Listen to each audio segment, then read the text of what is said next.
In this series, we're going to be looking at three main components: algebra, equations, and formulas. And we're going to be looking at what they are, how we use them, and some examples just to help us out. So, first off, we're going to start with algebra.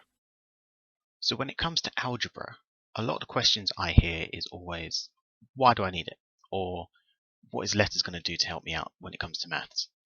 The thing is about that is before you know why you use it, you need to know what it is to begin with. And then when you know what algebra is, you might be able to understand why you would then use it. So starting off, what is algebra? Well, when we look at it, algebra is used in maths when we do not know the exact number in a calculation. So if we start by saying this, if I asked you how much battery life does your phone have without looking or guessing, we don't know that exact number. It's not a guarantee that the phones will be the same and that everyone will have a different percentage in this case as well. So without looking, you could always guess. I might guess that mine is on 13%. I don't know if it's on 13%. It's not an exact number. It's me guessing or looking. So in this case, when it comes to me thinking about what my phone battery is, I don't know.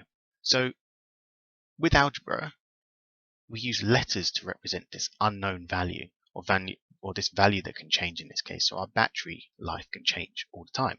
It can go down to 10%, it can go up to 100%, it can go to 50%, it can change all the time. So with our battery life, we might use the letter, let's say B, for example, to represent our battery life. Everyone's battery life is going to be represented by the letter B because this B can change from any number between 0 to 100. Why should we represent a number as letters in this case? Well, it comes down to two reasons.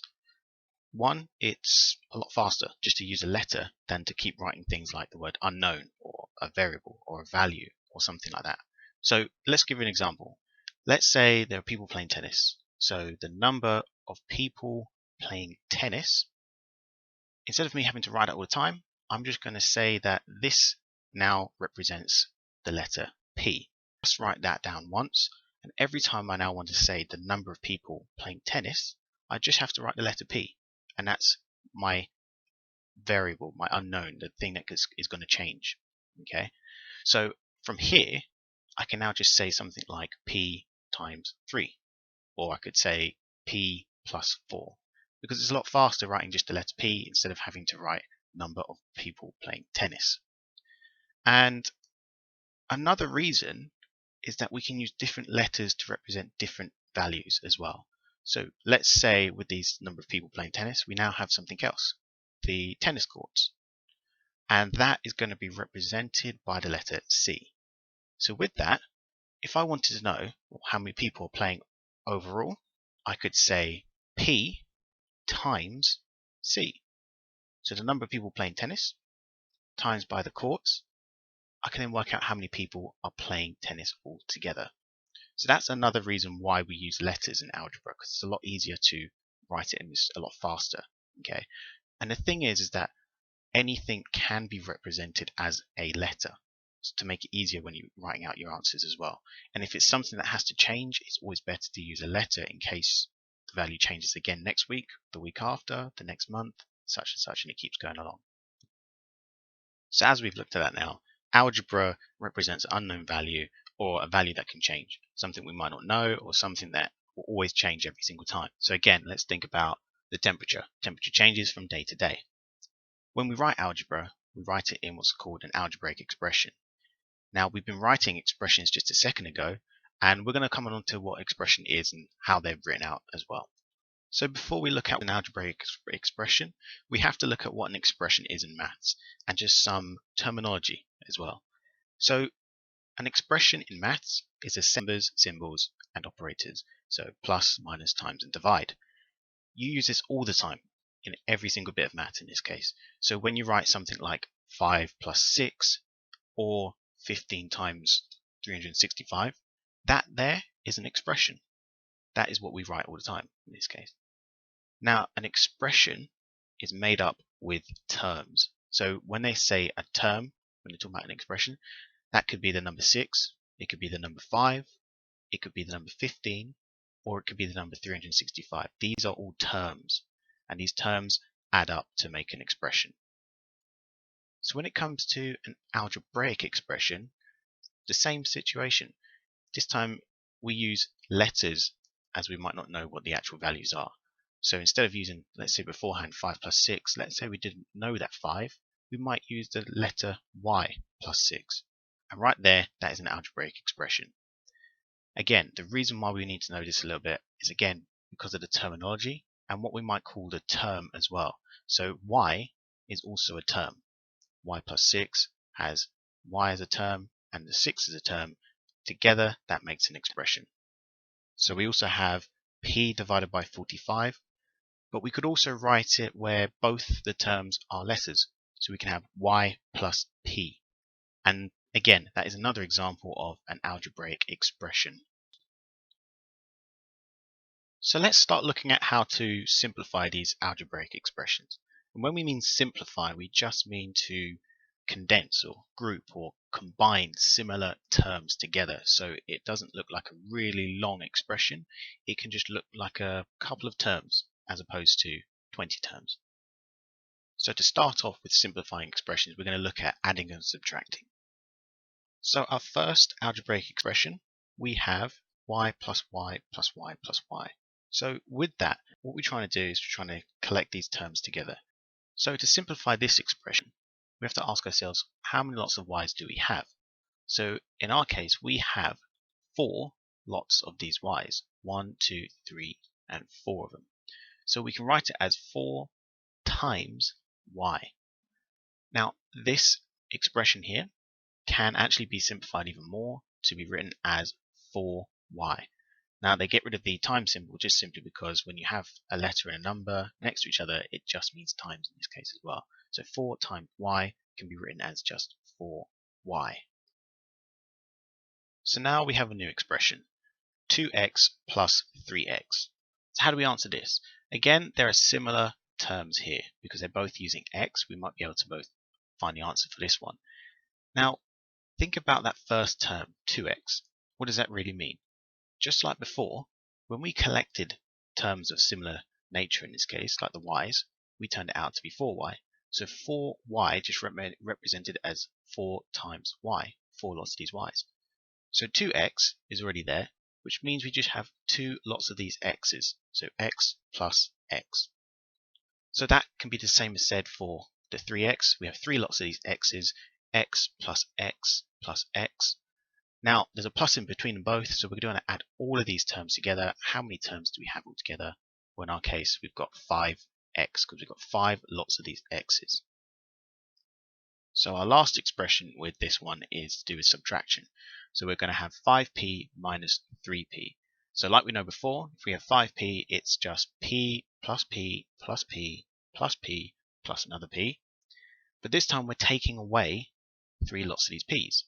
So when we're taking away these 3 p's, it's going to be minus p, minus another p, minus another p. So that's 3 p's we're taking away. So because we're adding and then we're taking away, what we can do is we can, what they say, cancel out certain terms. So if a term is adding a number and then it's taking away that same number, we can get rid of those 2 terms that we just put in. So in our case, we can get rid of 1p, get rid of a second p, get rid of a third p because we're taking away these p's. And because of that, what are we left with? Well, what we're left with in this case is just 2 lots of these p's, which we can have it as just 2p. So when you're adding and subtracting 2 algebraic terms of a similar nature, if it's just adding or if it's just subtracting, you just really need to think about the numbers in front of those letters, like we just saw just a second ago. So with multiplying and dividing, this time what gets affected is the powers in this case. So when it comes to powers, it's that little number above the letter or number in this case. So our first expression we have is p times p times p. So when it comes to this one, how do we write it out? Because they're timesing each other, it's the powers that are getting affected. So if I have p times p times p, we have p to the power of, well, how many p's do we have? In this case, 3 of them. So you could say it's p to the power of 3, or you could use the word as p cubed. So again, if you're not too sure about powers, if I just quickly show you, p squared, where it's got to the power of 2, it just means it's p times by another p, so p times by itself. You could use this with numbers. If it's 5 squared, it's just 5 times by 5. And if it's 5 cubed, for example, it's just simply meaning that it's 5 times by another 5 times by another 5. So the powers just tells you how many times it's going to be times in by that same number. Okay, so let's look at our second expression. So our second expression in this case is 4y times by 3y. So this time we've got two terms which are timing each other. We've got numbers and letters in this example. Okay, so the first thing we want to try and do is actually just split these numbers or this term into two parts in this case.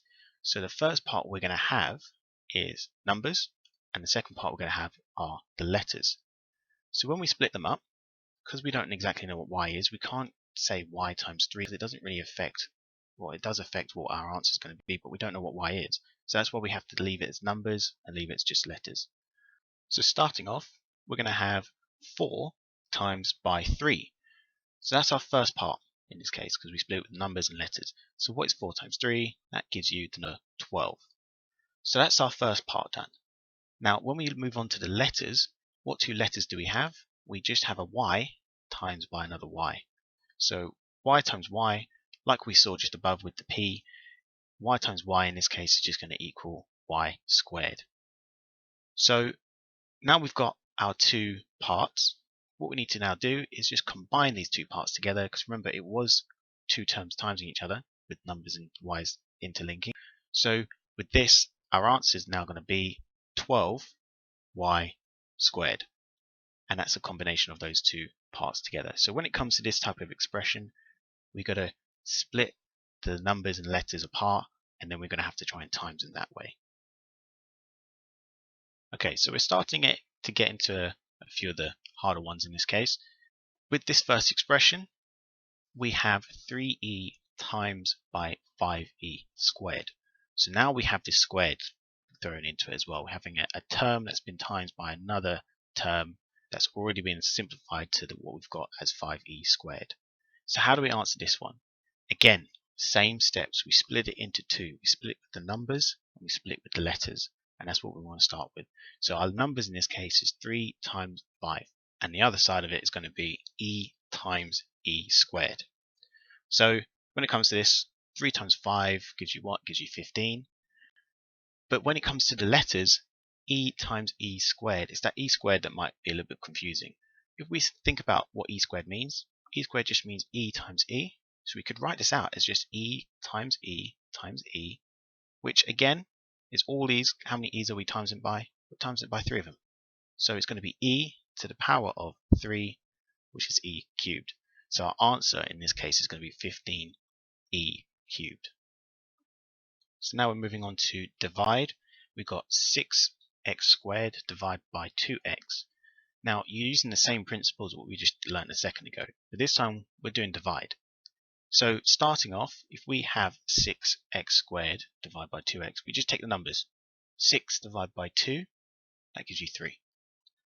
So now we're on to x squared divided by x. So what is that? How do we work this one out in this case? Well, if we think about that, x squared is the same as saying x times x, but then we're dividing it by another x. So the answer we're left with is actually x. And altogether we are left with just 3x altogether. But how did we get to that x originally? Well, if you think about this idea, if I said to you 2 times 5, what does that give you? That gives you 10. Okay. But then if I said to you 10 divided by 5, that would come back to the original answer of 2. Well, if you think about all of those steps we just did, we just said 2 times by 5, then divided by 5. We're dividing it by the same number we times by. And because of that, because we're doing the same thing, or the opposite thing what we're doing, we're getting rid of those two terms. We're getting rid of that times 5, we're getting rid of that divide 5, because they are sending you back to where you started. And our starting point was the number 2. So it happens to the same with this. What I'm saying here is x times x, then divided by x. And just like above, the x terms which are timesing it and then dividing it get cancelled out. because you're doing the exact same part but just the opposite later on. So we're then left with x. Okay, so now we're moving on to expanding brackets. And expanding brackets is sometimes the harder parts, what we see with algebraic expressions. This is the parts that a lot of people sometimes get caught out on. And when it comes to expanding brackets, it's about understanding what it really means. So our first expression here, we have 4 brackets, y plus 5, close brackets. Well, what does that really mean? What does that 4 brackets y part mean?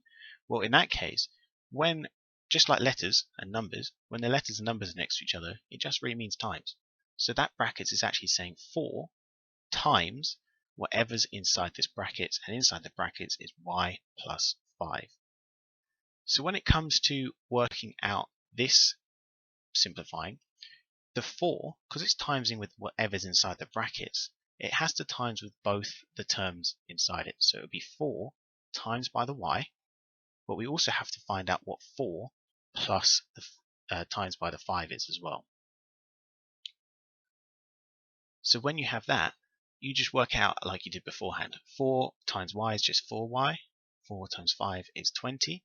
So our expression altogether is then 4y plus 20. So our second expression, how does this work? Our second expression is very similar. This time we're using a letter to begin with. Y brackets y plus 5. So again, it's the same steps. It's just y times y plus 5. So again, we do the same steps. Well, what is y times y? That's y squared. What is y times 5? That's 5y. So we collect our terms together, and then we get y squared plus 5y. Okay, so our last expression. Our last expression in this case is 4r times by r plus 5. And r plus 5 is in those brackets. So again, it's a little bit harder, but now we've got these two terms we've got to think about. We've now got 4r times by r, but we've also got 4r times by 5. So how do we answer this one? Now, because these two expressions now that we've just written out have two parts towards it, we have 4r times by r, which is the same as saying 4 times r times r.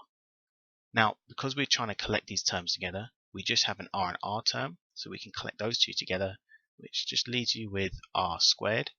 And the 4, what happens to the 4? Nothing happens really to the 4, because the 4 hasn't got a number to times by, or actually what really happens is it times is by the 1 that's in front of the first r, but because you just times it by 1, it doesn't really change much, so you get 4r squared.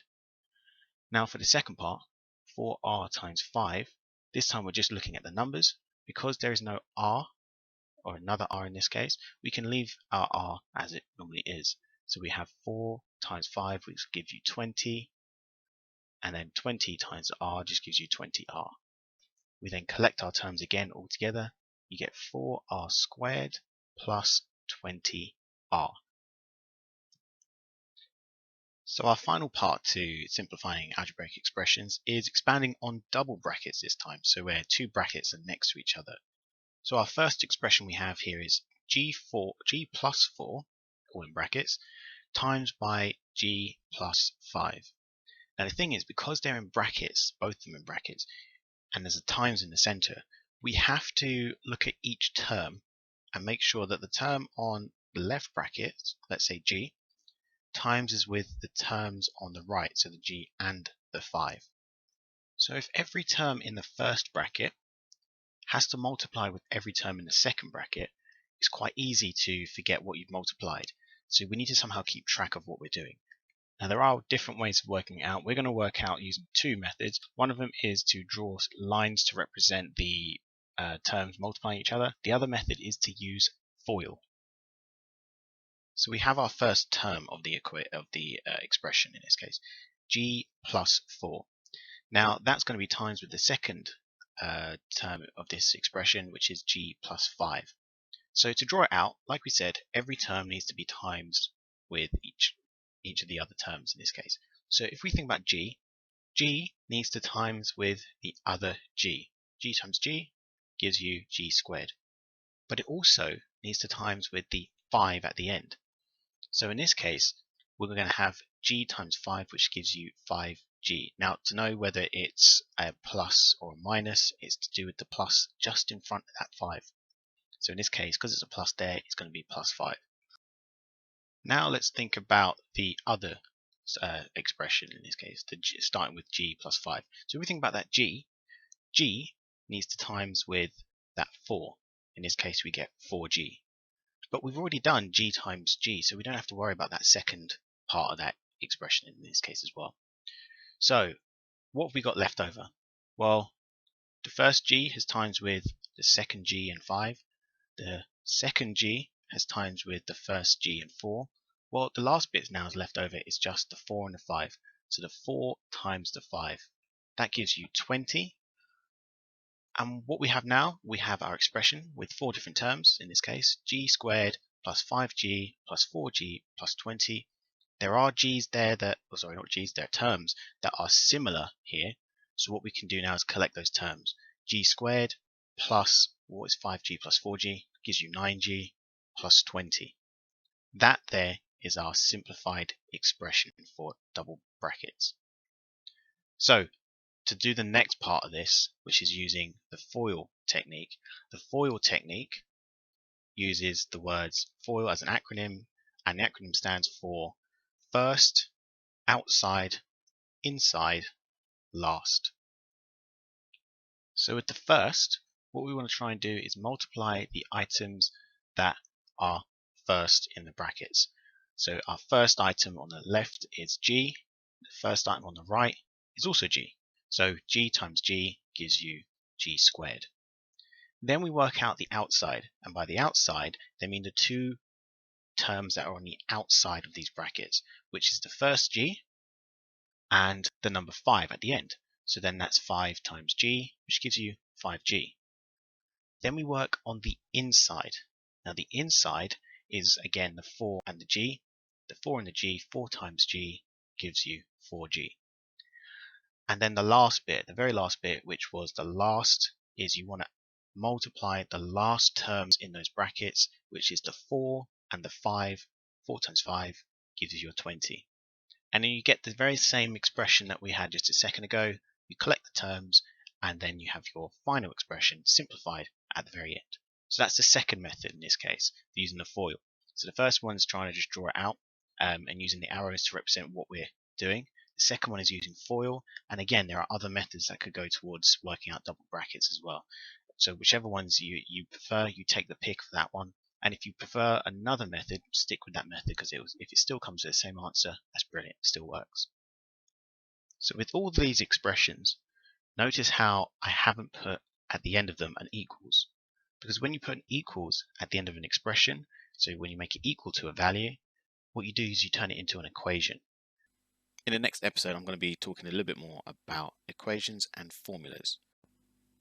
Thanks for watching, and I hope I've helped you out a little bit more with algebra. Thanks for watching, and I hope I've helped you out a little bit more with algebra. Thanks for watching, and in our next video, we'll be looking at, we called it episode. In the next episode, I'm going to be talking a little bit more about equations and formulas. Thanks for watching.